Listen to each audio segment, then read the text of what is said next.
It's been 8 years that we've been have broadcasting the academy almost regularly, and we all have gone through thick and thin together.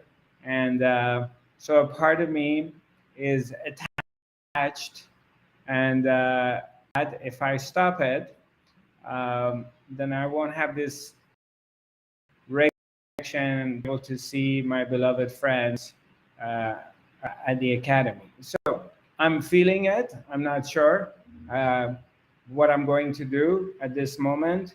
Uh, I'm just waiting to see what feels right and move on from there. Like anything else in life, um, you just sometimes have to wait till the answer comes. And all indecisions always come to one decision. And that's how life is.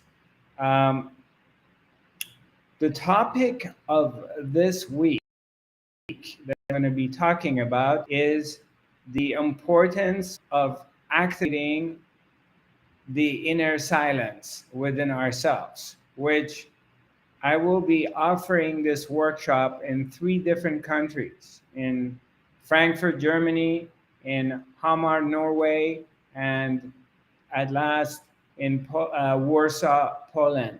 That I will be offering the same workshop in 3 different countries. A reason that I decided to offer this particular workshop and bring it out now, and it's one of my favorite topics and one of my favorite workshops, is that my teachers, my Sat Guru, my master teacher Papaji, who we come from a lineage of Advaita Vedanta, which this is a non-duality lineage. Non-duality lineage, which I Ramana Maharshi, which I consider as my spiritual grandfather.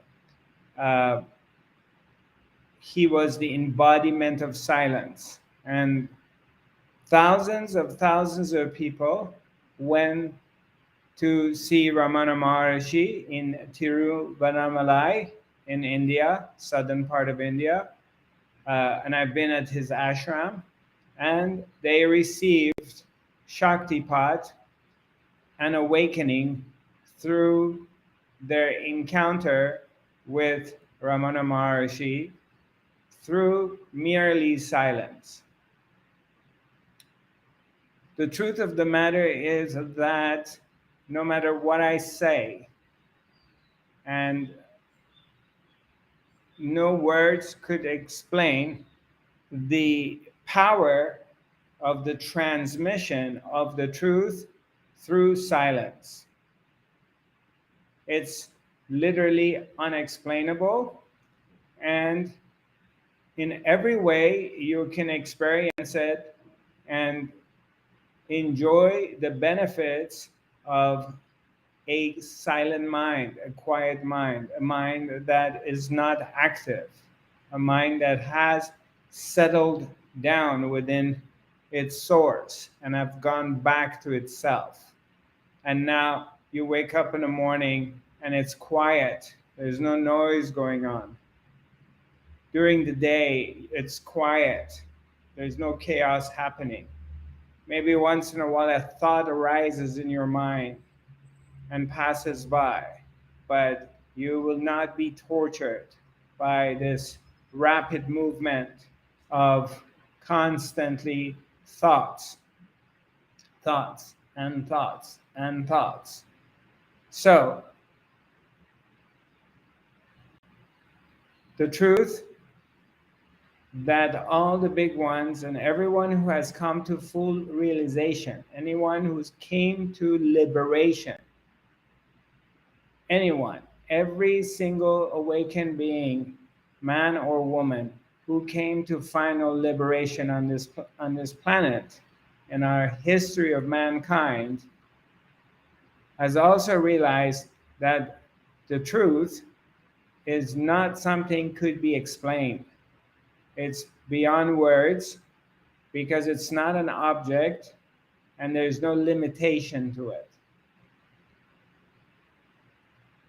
And once the truth is being realized and recognized, which again, you cannot realize it and recognize it by the power of your mind. It's impossible.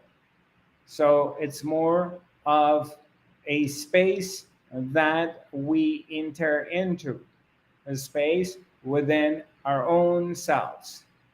You enter into.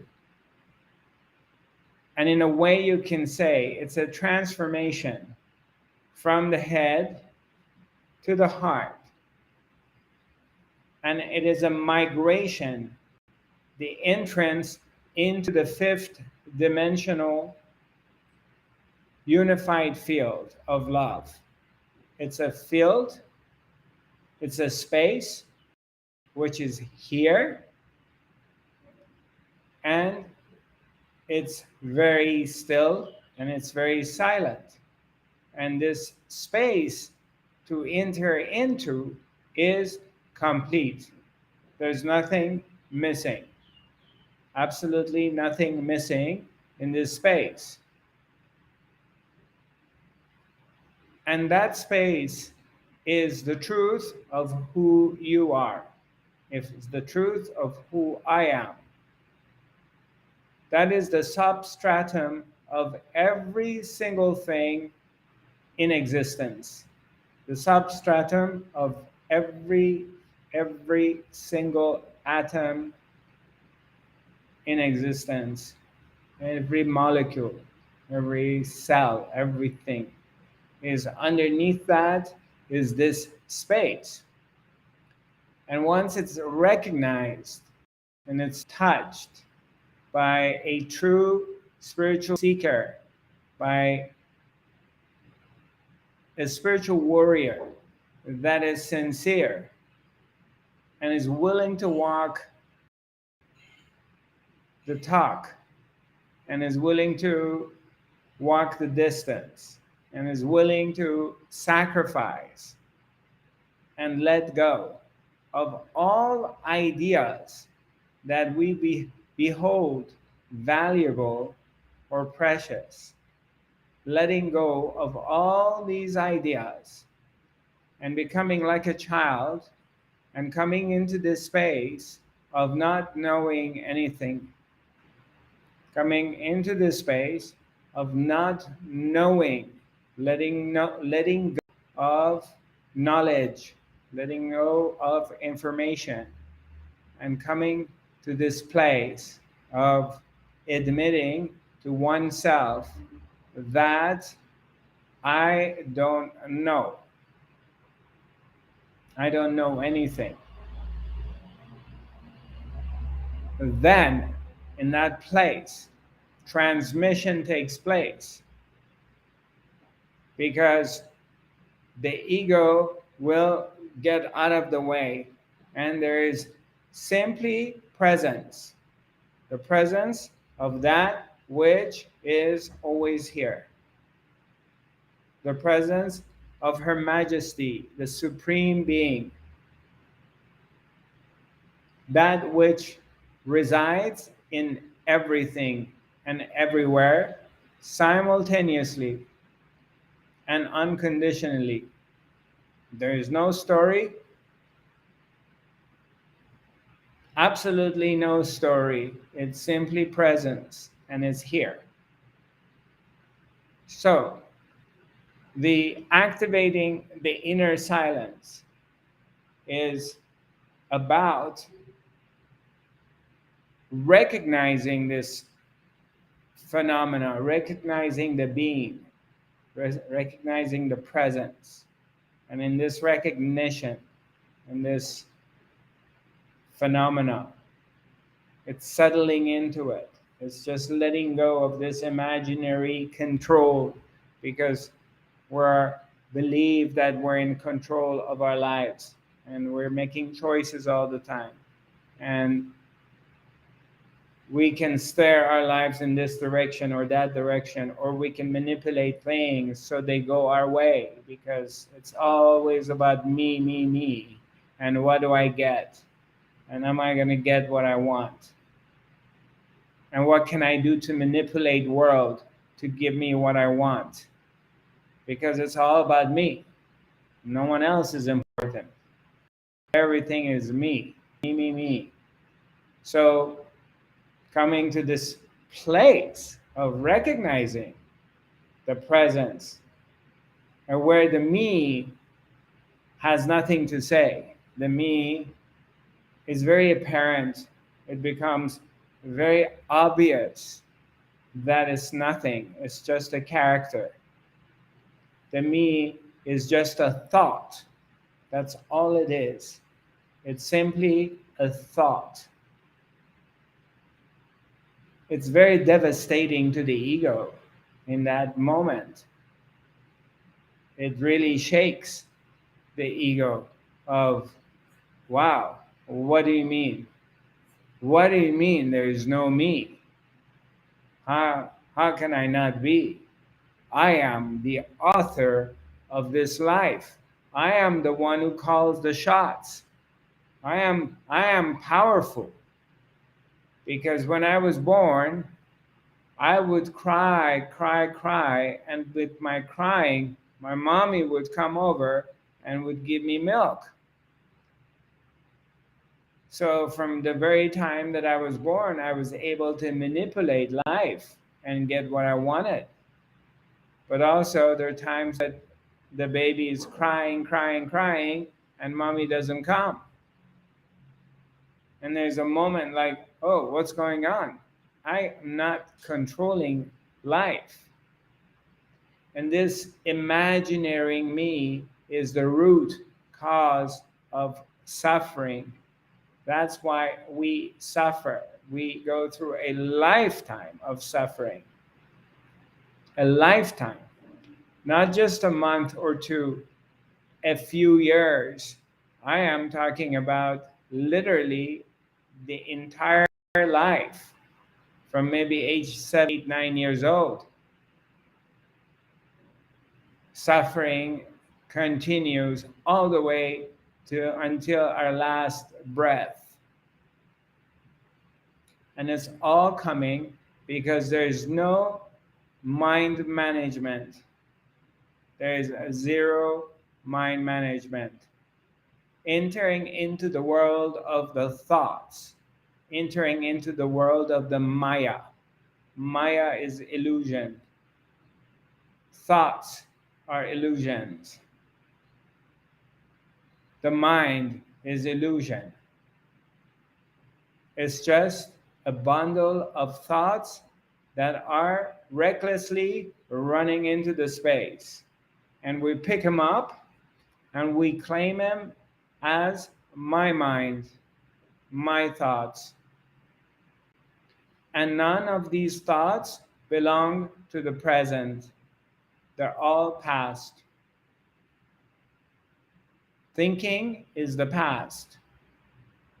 Because those who have developed the ability and arrived at a higher level of consciousness, and they've tapped into the fifth dimensional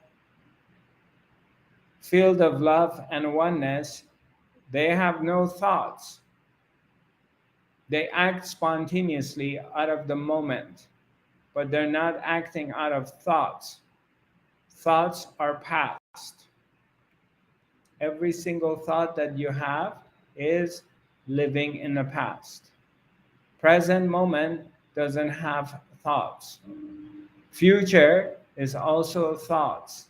It's the thoughts of the past, because there is no future. Future is constructed as thoughts of the past. Otherwise, it just has no existence, zero existence. Show me the future. I want to see it. Where is it? It's only an imagination. And we live a life like that. We go through a life 30, 40, 50, 70, 80, 90 years, and we don't simply get it. Zero. No understanding. So that's why I wanted to create a system, a way of helping those who are interested and they're ready for awakening, those who are at the end of their era of suffering, they're ready to stop suffering and they're done with this constant suffering. And the suffering happens in the mind, in the emotions. So as we arrive at this place and we begin on an exploration of the inner worlds, exploration of the mind, digging in there and turning our attention inwards, turning it inwards rather than outside, looking inside, which majority of humanity is only looking outside, is looking and blaming the outside world. This is wrong. That is wrong. This is not happening in my life. That is not happening in my life.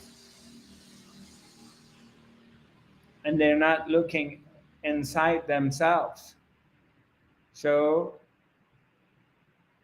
this is what we're doing now. It's time to turn inwardly and look within, because we didn't get anywhere by looking outside. There is no advancement in humanity by looking out.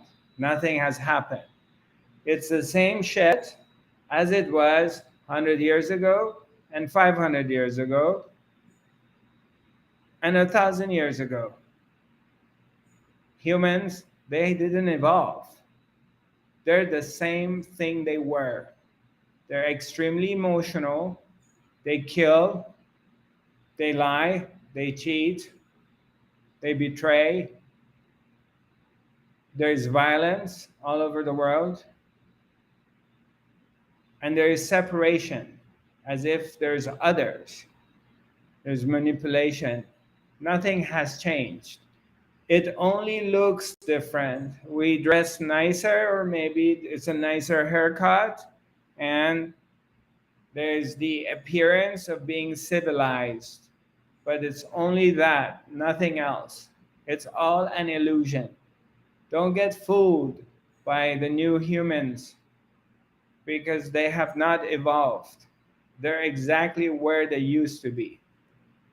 Maybe technologically we've evolved, maybe our minds become more sophisticated, but we're not living the truth of who we are, because we're looking outside of ourselves and we're trying to fix things outside or destroy things that make us scared and afraid. That's what we do, instead of looking inside ourselves and have a chat, take a look and see what's up, what's going on inside me, what's happening. Maybe the world outside of myself is a reflection of what's going on inside me. Have you ever thought about it? Have you thought about this? Of this world you see, this chaos that you encounter, this violence that you see in the world. Maybe it's inside you. Maybe you're the one who needs to be fixed, not the world. Have you ever thought that? Have you ever thought of starting with yourself rather than pointing the finger at other people and blaming whether the governments or the city council or the world or the nature or whatever, or your family or your parents or your siblings or your school? Have you ever thought of looking inside yourself and start with yourself and take a look and see what's going on? Most people haven't, and they don't. That's why I said humanity hasn't evolved yet. But we're on the brink and the edge of the possibility of a transformation. We're close to it. And it's possible for us to take a leap into a higher level of understanding, into a much superior way of being. But you cannot do this with your thoughts. It's impossible. It would never happen, as it hasn't happened throughout thousands of years.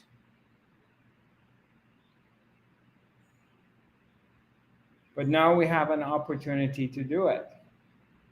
So activating the inner silence means that we learn and we recognize the truth of who we are, and our attention goes inwards, and we begin to do an exploration and find the very source of our thoughts. Where do our thoughts come from? Where is the source of it? Are they real? Are they true? An examination of that, an exploration of it. And to some, it's very, very scary. But there are some people on this planet that are hungry for this.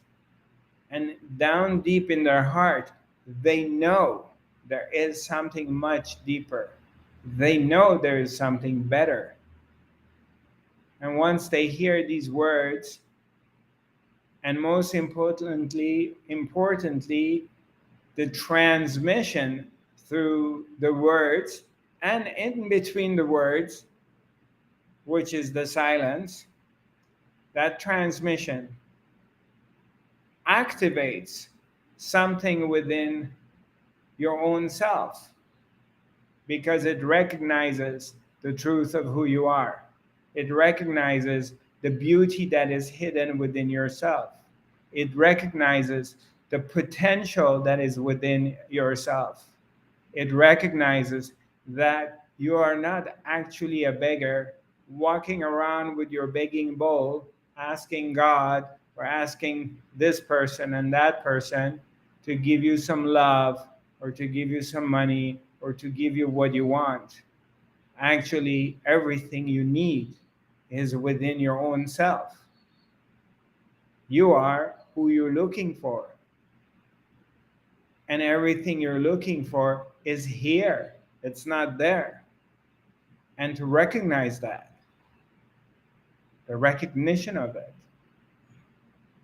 And in that recognition of turning around and bringing the attention back inwards and examining the source of your thoughts, examining the source of all your desires, all your feelings, all creation,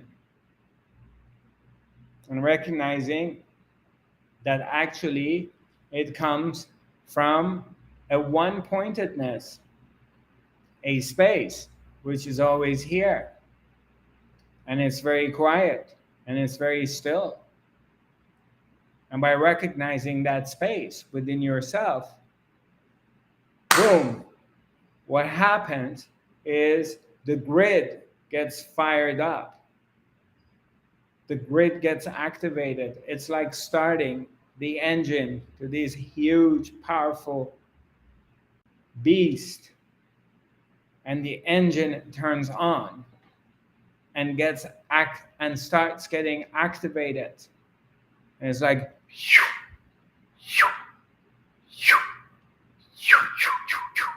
and it starts to and it starts to activate, and you get connected from the world below to the world above, from your root chakra to the very center of the planet Earth, connecting to the breath of the earth, connecting to that which is alive, that which is breathing, and the energy begins to flow from the root, from the depth of the planet Earth into your root chakra, and connecting all of your chakras together until it reaches your third eye, and then gets to your crown chakra. And this energy connects to the cosmos. And then you begin to come to your power by recognizing A, you are the one who you're looking for. B, there are no others. Others are reflections of your own self. Other places, other people, other races, the good people, the bad people. It's all reflections of the oneness.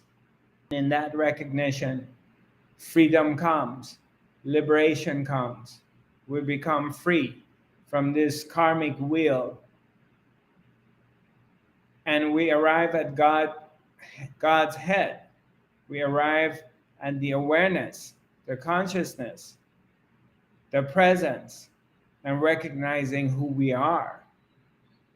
And from that moment on, naturally, our life will change. Because when you're vibrating from a higher frequency, your reality will change.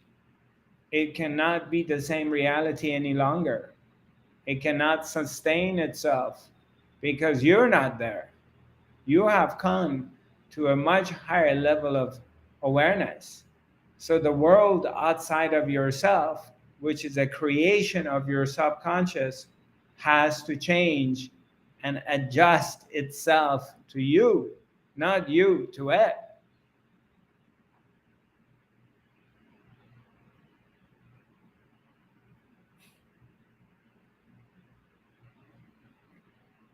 That's how it works. And this is what we're doing right now, my brothers and sisters from all over the world.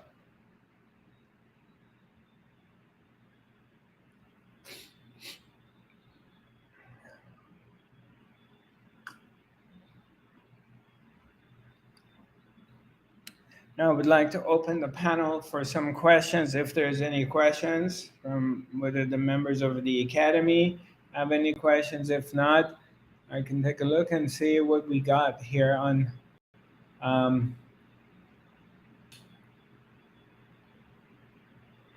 other channels.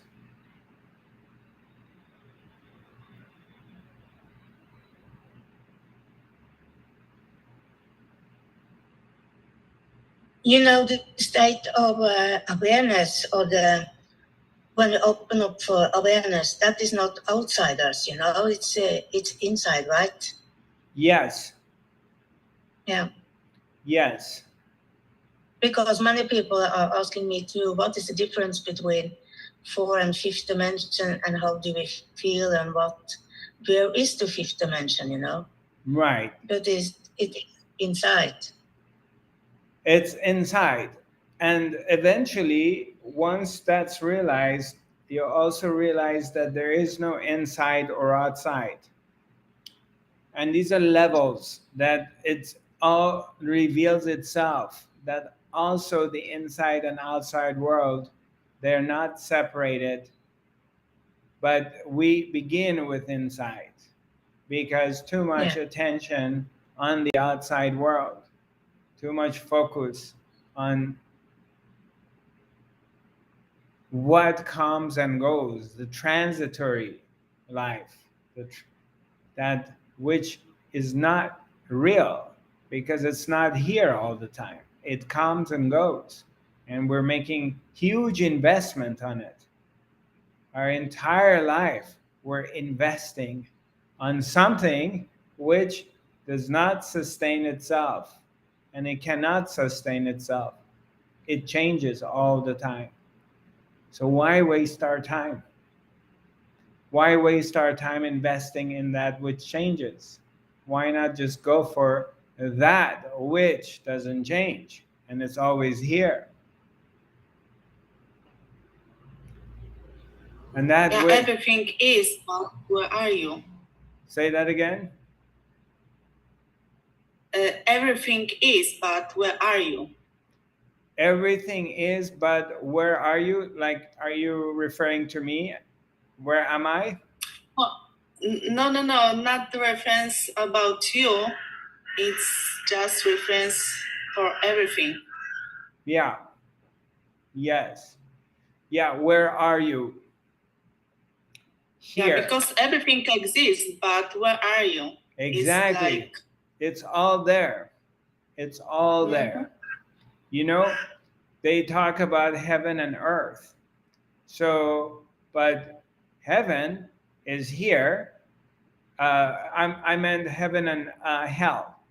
Heaven is here, and hell is here. They're not a geographical place or another dimension that we go into. It's here on this planet. While some people live in heaven, same time, some live in hell. Exactly. And for my experience, for me, is the key is subconscious. The key is, yeah, subconscious. Well, go to inside and look at yourself. Yeah, you can put it that way. That's a way of putting it. Yeah. That's one way of putting it.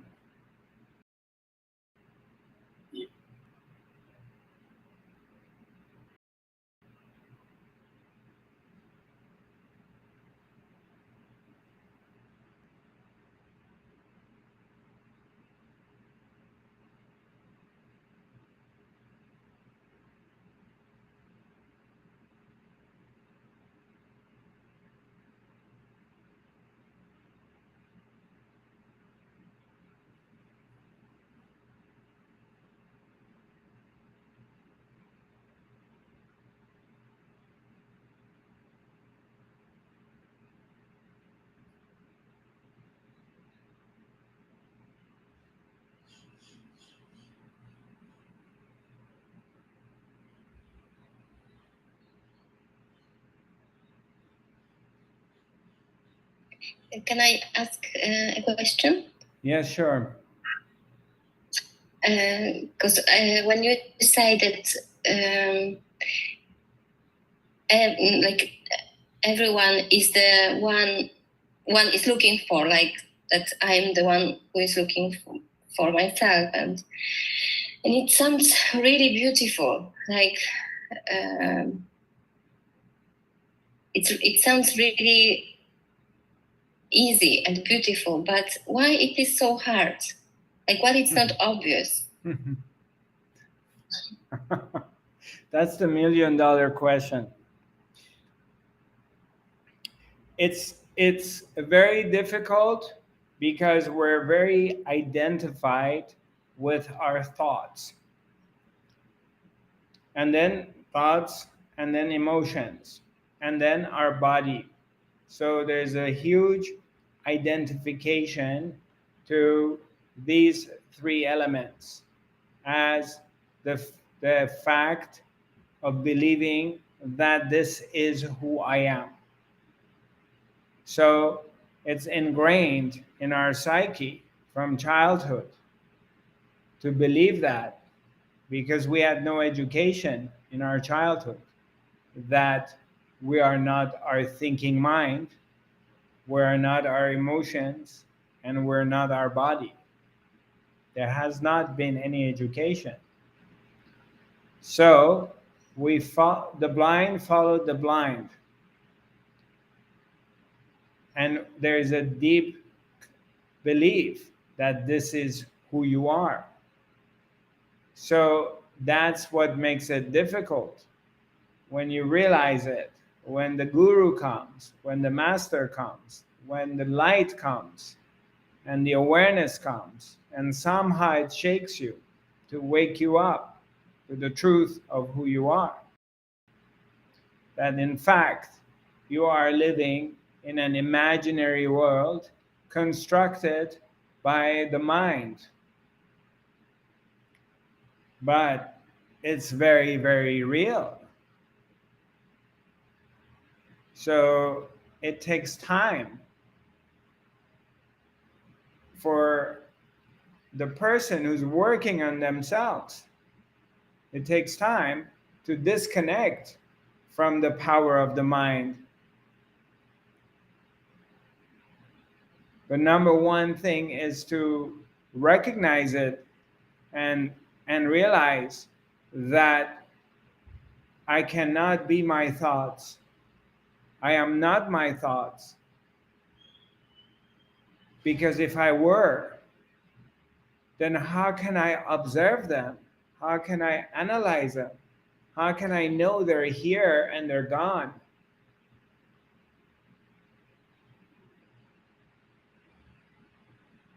If I am something, I don't know I'm that thing. I have to be separated from it in order to know. So the mind comes and people come to me and they say, Zarathustra, my mind is driving me crazy. I have so many thoughts, I have so much stress, so much anxiety. So the question is, are they there all the time? Are you in a state of anxiety all the time? Is your mind running all the time? Has it been running all the time? And the answer is no, not all the time. It comes and it goes. So then my question is, to whom does it come? To whom does it appear? And to whom does it disappear? Who is it here that doesn't either come or go? It's always aware. You look for that one. Somebody's here taking a record, taking notes. Oh, the thought is really here. The thoughts are here. Today, I have a lot of thoughts. You see a lot of people, they take a journal. They write in their journal about their day. There's a lot of people like to write their feelings of their experiences, and they take time to write it about their experiences. And this is what we do automatically without being aware of it, that we're taking notes of activities happening in our minds or our emotions. The part we don't know, that's not who we are. Until somebody comes to you, until somebody came to me and they shook me. They shook my arms. Hey, Zarathustra. Hey, hello, hello.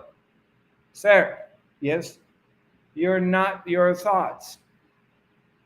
What? I beg your pardon? What do you mean? I'm not my thoughts? No, no, no, no. You're not your thoughts. You're observing them. And if you're observing them, they cannot torture you. Because you're not them. You're outside. You're outside of it. You're observing it. So you understand this first. From your teacher, from your writings, from your guru, from your inner soul, wherever it comes from.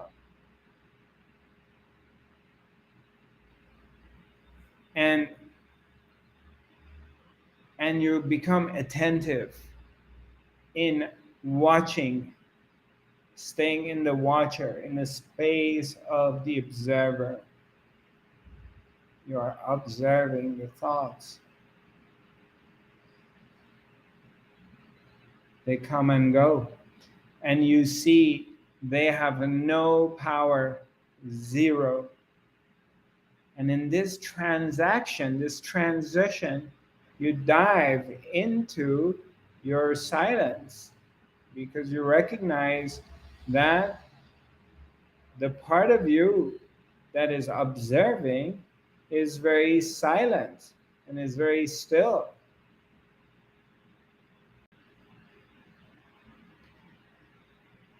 And then it gets easier, and it gets easier, and it gets easier.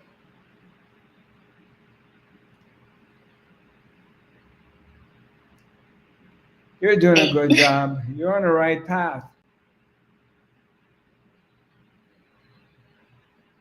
Just hang in there. Just keep showing up. Keep doing the work.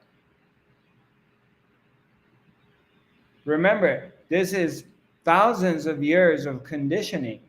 This is not an overnight thing. Yeah, that makes sense. Yeah, it takes time, guidance, and patience.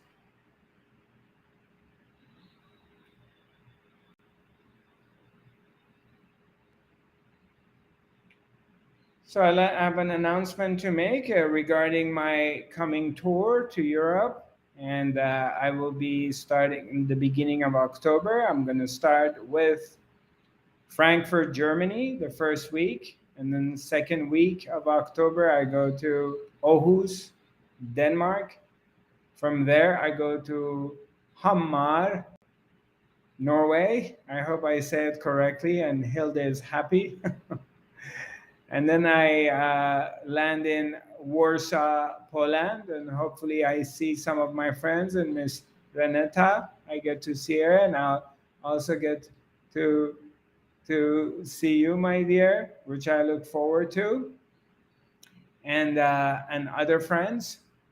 And in Hamar, Norway, hopefully I get to see Miss Marit and have some laughs, drink some good coffee, and reunite. Also, I like to let you all know that I'm having a shamanic retreat in Tulum, Mexican Caribbean, in a very, very wonderful location. Uh, this coming January 28th of 2024. It's a 1-week retreat.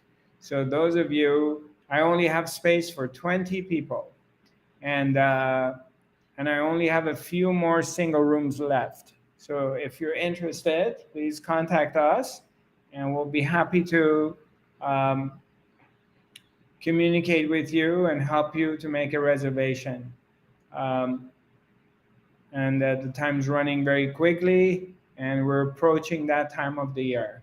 So anyway, my social media pages are Zarathustra 5D.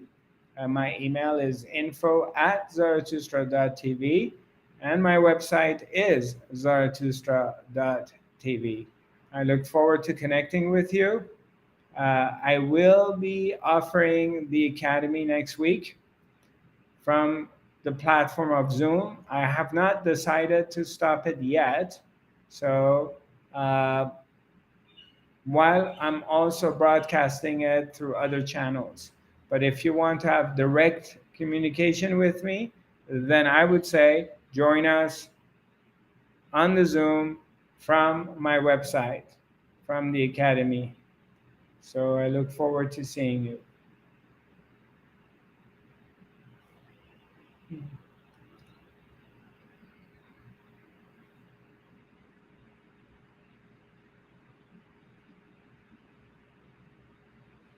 Record.